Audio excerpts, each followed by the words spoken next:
What's up, everybody? Welcome to another edition of Hoss Talks. Joining me in the studio, you've seen him, you've heard him. It's Talin Turner. Talin, how you doing, buddy? I'm pretty good, Hoss. Thanks for having me on. So Talin's been on the show quite a few times. We've talked about racing, we've talked about announcing, we've talked about officials, we've talked about all kinds of stuff. But today, we're going to talk about something a little bit different, something that's coming up here real soon, and it's the Outlaw Nationals, the milestone Outlaw Nationals. Talin, a pretty cool deal that you've got going on here. Real quick, just give the folks just a quick rundown of like what brought all this about. Like, why the Outlaw Nationals? Why at Port City? Why do you want to promote a race? What's going through your brain? Yeah, so pretty much. Everybody's been talking. Look across social media the last couple of years. Everybody's like, the Outlaw Nationals needs to come back. Port City needs a big Outlaw show. And it's just been across everywhere, and I've been involved in some other big Outlaw shows at some other tracks, and I've kind of helped ran the events, race directed them. So I've been around the big Outlaw shows and kind of seen some different things, and I've worked at different tracks, different series, and kind of been around all angles of racing, and I've kind of always wanted to just promote a race. So, everybody's been talking about the Outlaw Nationals, and Port City needed a big Outlaw show, so that was before the KKM came back, and so now this year, Port City Raceway is going to have 3 big Outlaw shows. It's nuts. Absolutely insane. So T2 Promotions was born to kind of to bring about a different aspect of racing, right? Like you said, you've been to the East Coast, you've been to the West Coast, you've been to all the major micro events from coast to coast throughout the Midwest and everything else. What about the Outlaw Nationals are you looking at doing to make it different than those other races? Well, especially being across races all over, different series, different tracks, you definitely can see pretty quick how everybody runs their events. And I feel like a lot of the big Outlaw shows, they push too heavy towards their purse and not more at the contingencies and about the event. And after kind of seeing how Jake Hagopian ran the Mark Hagopian Memorial, I learned a lot, especially helping announce. I got to see kind of some more behind the scenes and about how he ran the event, the contingencies that he did and all of that. So one of our big pushes, contingencies, cash contingencies, gift certificates, awards to give to these drivers, kind of as a boost to come race with us, but also not just push heavy towards the winner's purse. Our entire purse is stacked all the way down through. We didn't want just one high paying for the winner and then everybody else further down through. You see that a lot of big Outlaw shows. It starts at 12 or something, and then it drops almost half for second. We wanted something to stay pretty consistent all the way down through, so even the guys that make the A feature, they still feel like they did something. So for the Outlaw Nationals, it's $10,000 to win. That's a pretty good chunk of money for a winner. But what's your start? You have a good start, a good starting pay, and like you said, it pays back. So you go from $10,000 to win. What's kind of like just a quick breakdown from off the top of your head? Because I know you haven't memorized. You're a promoter now. Yeah, okay. It goes $10,000 to win, then second $7,500, then third goes to $5,000, and then it stays pretty stacked all the way down through. Then 10th to 24th is $750 to start. So you're going to start 24 cars and pay $750 to win. What kind of entry fees associated with this? Is it like $500 to enter or something like that? No, it's $150 center for Outlaw, and then that includes your prelim night pit passes. So all you have to do when you get to the track is if you want to practice, you pay for your practice pit pass, and then Saturday's pit pass. Whoa, okay, so you're telling me I pay my $150 early entry, which is open now. Yep. So I pay my $150, but that's going to cover, what are pit passes going to be? $30 a night? $30 on prelim nights and $35 on Saturday night. Okay, so it covers $60 worth of pit passes. So really, I'm paying $90 for a shot at running for $750 to start. Yep. Plus all the contingencies that come with it. Okay, now let's get into this. Contingencies. I know before we do that, let's back up a little bit, because initially in years past, the Outlaw Nationals has been nothing but outlaws. Outlaws, outlaws, outlaws, outlaws. And a lot of these bigger shows that you go to, it's strictly just one class. And you and I were kind of, whenever you told me about this idea, I'm like, man, I really think that you should have another class. I really feel like maybe that would help you break up some of the time and not be so, okay, here's a big dead spot, and then all of a sudden we're rush. So you took the words of advice from a wise man after twisting your arm a little bit. Yeah. And you've added the restrictors to the race as well. But you, like, I was like, man, you don't have to have a huge purse. But then you text me this purse for your restrictors, and I'm like, Talin, and you're like, dude, I want to give the restrictors the same love that I'm giving the Outlaws. So it's $2,000 to win restrictors, right? Yep, $2,000 to win, $200 to start. But it started at $150. And then Yeah. you're like, you know what? With some help of some silent people, they're like, you know what? Let's make it $200. Mm-hmm. And so we mark out the X on that, right? We mark out the $150. We scribble in $200. And now this isn't even official yet. This isn't even out there. They're going to hear it first on Hoss Talks. Yes. Cha-ching. That's what I'm talking about. It's going to be $250 to start now?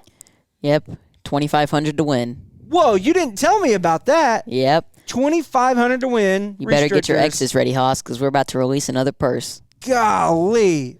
Okay, so $2,500 to win, $250 to start for the restrictors. Their entry fee, I know, isn't $150. What is it right now? $100. Does it still have pit passes? Prelim pit passes. Okay, so hold on. You're telling me if I'm running restrictor that I'm going to pay $100 early bird entry, right? And that's going to cover $60 worth of pit passes. So for $40, I'm going to have a shot at making $250 to start. Yep. So I'm going to be money up, $210. Well, you take away $35, but still you're money up, right? Just by making the show. That's pretty impressive. I mean, we started out adding restrictors. I wanted a decent purse. Like, if we're going to have them, I wanted make them it worth to their while, make it worth their while, put on a nice show for them, and kind of make them a part of the event, not just a support class. Kind of incorporate them, kill some dead time, but kind of bring them a part of the show. And then I put the first purse out, and as soon as I published we're adding restrictors, next thing I know, my phone's ringing from all different directions. Everybody's wanting to throw money in, right? Make the restrictor purse bigger. What can we do for contingencies? Now, you just said something right there that I want to touch on about a word you just said. You said the word event. And that really hits home to what this is why I'm so interested in helping you and being a part of it. If people don't know, Haas Media is fully on board with the Milestone Outlaw Nationals, helping in any way that we possibly can. And because you want to make it an event, you don't want to make it just another race. So let's get into talking about that, because it's going to be something that for people that come to this race, they're gonna walk away with something more than likely. Yeah. Whether it be a T-shirt, a frisbee, a koozie. There's other things that we've talked about going in on T2 Promotions and Haas Talks, and that way we give the fans something as well. Contingencies is where we're going to start with these drivers. So contingencies, we just released earlier this week that Driven Performance and Lawton Auto Parts, between the two of them, it's like $1,000, isn't it? Yep, for the $250 a piece for the 4 restrictor contingencies that have been released. So it's hard charger for the Saturday A feature. For Saturday A features, $250. Yep. Hard luck for the restrictors is $250. And the Young Gun Award, so the youngest driver to start the A feature, restrictor A feature on Saturday, is another $250. And then the last one I thought was pretty cool, but it's like the passing award, the Driven Performance kind of hard driving award, right? So whoever passed the most cars all weekend. Entire weekend. So that's starting from prelim Thursday night through Saturday night's A feature. Whoever passes the most cars is going to get another $250 cold hard cash. Yep. So a guy could realistically, walk away with $2,750 if he comes from the back and wins the feature. And if he gets the weekend hard charger and the Saturday A feature hard charger. That's huge. I mean, there's a lot of cash up for grabs, and around next week time we'll release the Outlaw ones. Some of them are similar, and we even have more for them in store. And I mean, people just keep on wanting to throw stuff in, add these different contingencies, gift certificates to give back to these drivers. Right. So that's something that's pretty special too. Is there's a lot of companies that are coming on board to kind of assist with things. We've already made mention of Milestone. A huge thank you to those guys who have stepped up in a major way to be our presenting sponsor, the title sponsor of the event. Presenting sponsors, we can release that Performance Electronics is involved. A big shout out to everyone at Performance Electronics. They help not only with your event, but they help here at Port City Raceway. They help micro racing in general. They're all in. A lot of great people, great products made right here in the US of A. That's Performance Electronics. They're on Facebook. They're on the interwebs and all that good stuff. Check them out. If there's ever a question that you have, I know that Jared is like a whiz with pretty much anything he touches. A real smart guy, and always available, readily available, are the folks over at Performance Electronics. Who are some of the other sponsors that we can go ahead and release information on now? I know there's still some things that are being finalized as we work through the details, but who can we go ahead and like really shout out right now? Again, Milestone, we got to really thank them for all their support. They've really been the big supporter that have really helped make all of this possible. Performance Electronics and our friends at Forge Performance, Frank Flood Racing, KMB Racing, Muskogee Mortgage, Big G Transportation, TelStart Technologies, BA Lawn and Garden, Heritage Flooring. I mean, there's just been a lot. AMSoil, Driven Performance Midwest. I mean, there's tons of people. The list just keeps on going on and on every day. And that's what's great is a lot of folks are getting behind this event and getting behind what it really stands for. Is this is going to be your first event that you've ever really promoted. Let's kind of flash back and rewind a little bit here. You've been a racer. For those that don't know, Talin races the 10T. Now kind of a car owner, team owner with Carter Sauer joining your forces as running your restrictor. Yep. You've been a flagman. You've been a scorer. Yep. You've been an announcer. Yep. You've been a race director. You've worked the entrance ramp and getting people lined up and everything else. With all the things that you've done, how do you feel race week is going to be for you? I mean, or do you have certain expectations as to what you expect out of the people in those positions that because you basically you know, right? You've been in everybody's shoes, and you've kind of seen like you're bringing in some outside announcer guy. Which no offense, I understand I'm not good enough, but no, you're bringing in different people to really make this an event to kind of bring the best of the best. To make this thing as sweet as possible. But do you feel like you're going to have any expectations of certain people as far as like, look, I know you're under a lot of pressure, but you're about to be under a little bit more because I want this event to be as close to perfect as possible? Well, I mean, definitely being around at those other positions and at some of these other big outlaw shows. I mean, one thing about Port City Raceway is they have tons of staff. They have people all over the place compared to most of the other tracks around the country that I've worked at. So, I mean, I always feel confident coming here and knowing that yellows will be quick. I mean, they'll get stuff cleaned up quick. The Rolling Hills Fire Department will be out there as soon as the car stops rolling. I mean, but really expectation-wise, like I know the stress that these people will be under, and me not racing, I'll be able to help support them. I'll be around if they need help on the grid for a couple races. I know I can go down there. I know how to do it, and I can help them down there, help them in the infield. If Marcus needs a break, I can jump in the flag stand. So I don't think it's much of an expectation because this crew here is pretty flawless. I think it's more of if they need help, I can be there to support them and help make sure everything rolls smoothly. Whenever it comes down to race week, ultimately you've kind of stepped out of the driver's seat without a doubt because you want to make sure that you're readily available not only for the racers but for our team here at Port City, which I think is pretty spectacular. Can we talk about the broadcast? Can we talk about that at all? Yeah. Can we go ahead and release some of that information maybe? Yeah, I think we can get some of that out there. Okay, so the broadcast, Talin Turner has so graciously and wisely chosen Haas to be one of his announcers, which I think is great. I think it's fantastic. But also, you're bringing in Connor Wade. And Connor Wade, for those that don't know, grew up at Southern Illinois Raceway, a phenomenal infield reporter, a phenomenal just interviewer. He's got mad skills. He's worked with, like we said, Southern Illinois Raceway. He's worked with Mav TV. He's worked with Power Eye. He's done things across the board, all over the place. Shootout and Chili Bowl. And this year, he actually just took a job with the late model series, Lucas Oil late model series, and he's been traveling a lot doing the late model scene. And sure enough, turns out that we're sitting here scraping our minds together of who could we put in the infield that would do a great job, and like we feel would be not Connor Wade, but they would, they could handle their own.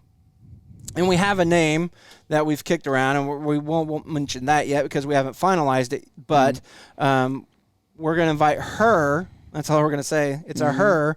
We're going to invite her to be a part of the team as well.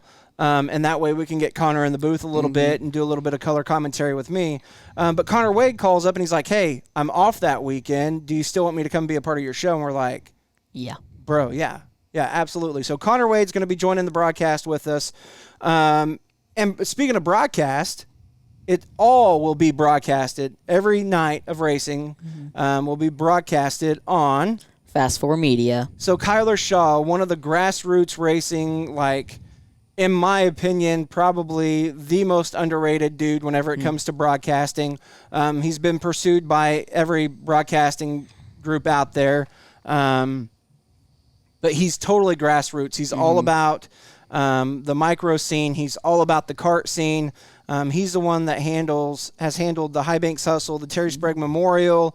He's done the Red Bluff Outlaw karts for so long. He handled Now 600 Speed Week for several years. And getting to know him over the course of the last 3 or 4 years has been pretty phenomenal. Yeah. Not only that, he's also stepping up and doing some other things with the actual race that'll be released here really soon to kind of give even more. So not only is he giving up his time and coming here and handling the broadcast, which he'll use a lot of our equipment that we have for our weekly broadcast that folks get to see on Flow Racing, so that we can kind of add a little bit more to the overall product. He's also going to spend about a week and a half here with me building up content and building up different ideas and things to make the broadcast even more for folks that can't be here, because we want folks to be here, granted, but not everybody can be here. But we want to give people the look on the backside of things, the inside scoop, if you will. So that's going to be really cool. You can get your subscription on Fast 4 Media. It's worth every single penny. I mean, the dude takes it seriously. He's an innovator whenever it comes to, even though it may be a single camera shot event, he's come up with ways to do a wide angle shot. So if your car isn't the leader or isn't the battle that's on the track, you can still see where your car is out on the racetrack. So that's something that's pretty neat that you can see on Fast 4 Media. Let's talk about format a little bit. Yeah. Because the format for a lot of people, sometimes, they like group qualifying. They don't like group qualifying. They like the draw. They don't like the draw. They like heat races. They want more qualifiers. They want more chances at making a show. And I agree with them. Like, everyone should have, if you're paying the money to come and race and you're shooting for something as big as 10,000 to win, 750 to start, or 2,500 to win. I mean, that's still a good chunk of money for a restrictor driver, right? But you don't want to weigh it all on just one night. So we have a Wednesday night practice. Yep. Everyone's going to get ample opportunity to be on the racetrack. And then we go into our race nights. Are you splitting people up, or does everybody get to race each night? How does the format work? Everybody gets to race each night. It'll be a complete night, all 3 nights. The top 3 drivers and on Thursdays A feature will lock into Saturdays, and then the top 3 and Fridays A features will lock into Saturdays. So we'll still have some drivers that won't run Friday that lock in, but everybody has 3 opportunities to make the Saturday A feature coming from heat races all the way through. Okay, so are you drawing for your spots? So There'll be a pill draw. Pill draw. That'll line you up in a heat race, right? Do you have, are you taking so many from the heat race? Are you doing a passing points? Are you doing qualifiers? Everybody in heat races go to a qualifier, and we're doing kind of shootout style top 4 invert. Okay. So even the guy that's high point going into qualifiers, he still gets a chance to get more passing points, so he's not kind of handicapped having to start on the pole. We're giving them the opportunity like they do at the Tulsa shootout. And then after that, we have it broke down by combined points from the qualifier and the heat race that'll go line you up in either a lower main or straight to the A main. Okay, so we're going to take you're going to take the top so many. Are you going to put everybody out of those qualifiers? If you don't make it straight from a qualifier, are you going straight to a B and running like 1 or 2 Bs? Or are you going to do C features, or is that kind of based on car count? So it's based on car count, but what we've really leaned towards is having one B feature no matter what. So we have a top 6 transfer, because when you start close to 20 cars in a B feature and expect the top 2 to be able to transfer, it kind of weighs it down. So we were going to do 1B with the top 6, and then 1C probably, or on prelim nights we may add 2 Cs in, depending on car count, and making sure we were giving these drivers the opportunity to come through. And then Saturday we'll have some more lower mains. I think we're starting with E's. But how the format works, I mean, you look at when Port City Raceway runs with 5 classes, we'll still have less races in total than they will. Right. So, I mean, people often, when they see all these lower mains, they think that there's going to be 3 of each of them, and that's going to wear the track down and out a lot of time. But really, realistically, it doesn't when you just have one of them, and you have, I mean, there's 2 classes, so we'll be able to run things through at a decent speed. Right. So that's all the racers' information. I mean, I feel like we've covered everything. It's $150 for the Outlaw guys. That covers 2 nights worth of pit passes. So that covers $60 in pit passes. So really, you're paying $90 Yep. for a shot at $750 to make the A. Pretty spectacular. Restrictors, you're paying $100. Now, they have until what date to get that entry fee in before it goes up? So I believe it is June 13th. At noon. At noon. It's the Wednesday before the High Banks Hustle. Okay. The Wednesday before the High Banks Hustle, they have until noon to get pre-registered, or it goes up $50. So, again, I mean, save yourself $50. Yep. Make sure you're going to get your number. Yep.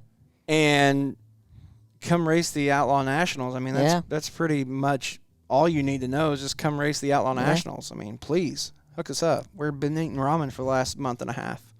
For the race fans that are coming, what can they expect? I mean, are you going to will you have event shirts or anything like that? Yeah, we're getting event shirts drawn up now. We'll have some event shirts for sale. Working on some fireworks shows as it's over 4th of July weekend. Going to have some entertainment for the race fans Wednesday night after practice. We're going to have a little after party, some live music, fireworks show. Of course, Bob's Turn 5 will be open. Everybody can come on in here and hang out. So we're making sure we'll have the race fans involved, have some Frisbees and stuff from the drivers going out. So you say the Frisbee deal. This is something cool that you told me that you were going to do, where you're going to give each driver that starts the A feature a Frisbee. They're going to autograph it, put their car number, and they're going to throw it out in the crowd. Yep. And whoever has that Frisbee is going to win something if that particular driver wins. Yep. Nice crisp $100 bill. $100 bill. $100 bill. If you catch the Frisbee during driver intros of the driver that goes and wins the A feature, you just won yourself $100. A crisp 100 from T2 Promotions. And all you had to do was buy a GA ticket and sit in the stands. There you go. Just had to be here. Like we said, we're going to be doing the Frisbee toss for the A feature. We'll probably throw out some Frisbees for maybe a free hot dog or something like that at concession. Some cool games going on as well. We're working on having some outside vendors come in just to try and help boost up the things for the fans, something for them all to do. Of course, you'll have outstanding announcing because, I mean, the announcing crew will be top-notch there. You can't expect nothing less here at Port City. Talin, is there anything that we haven't touched on that you feel would entice either racers or race fans to come to the show? I mean, just follow along on T2 Promotions on all social media. I mean, we're constantly releasing more stuff, contingencies, purses. I mean, everything just keeps on going up. And, I mean, just check it out, see what we have to offer. I mean, there'll be tons of stuff for the race fans, the drivers. I mean, it's going to be more than just a race. We're going to make it an event. Make it fun, make it an event. It's the Milestone Outlaw Nationals. It all happens 4th of July weekend right here at Port City Raceway. Until next time, be safe, be courteous, be kind, and we'll see you at the races. Introducing the Performance Electronics Wideband O2 sensor with Bluetooth. With just 3 wires, installation couldn't be easier. Quickly connect your smartphone to our simple app to monitor your engine's air-fuel ratio in real time without gauges. The PE Wideband O2 sensor is just one of many performance electronics products that can add brains and brawn to your next high-performance project.